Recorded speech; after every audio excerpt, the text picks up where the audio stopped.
I worked the night shift for a regional bus company during college. Most routes were quiet after midnight. One winter night, I picked up a passenger at a stop outside a town that had maybe three houses and a gas station. The man was dressed strangely.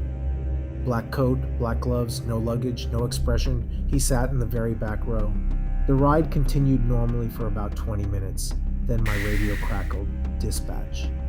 They asked if everything was okay. I said yes. They paused, then asked me to check the rear camera.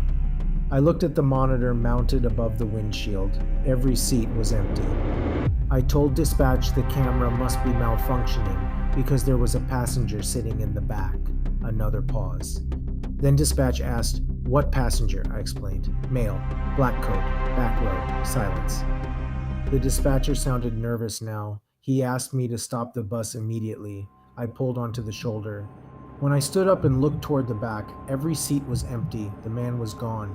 No exits had opened. No emergency windows had been used, nothing. I searched the entire bus. Nobody. I got back into the driver's seat. The rear camera monitor was working again. I glanced at it. The man was sitting directly behind me, smiling. I slammed on the brakes and turned around. Nobody. The seat was empty. I quit that job 2 weeks later.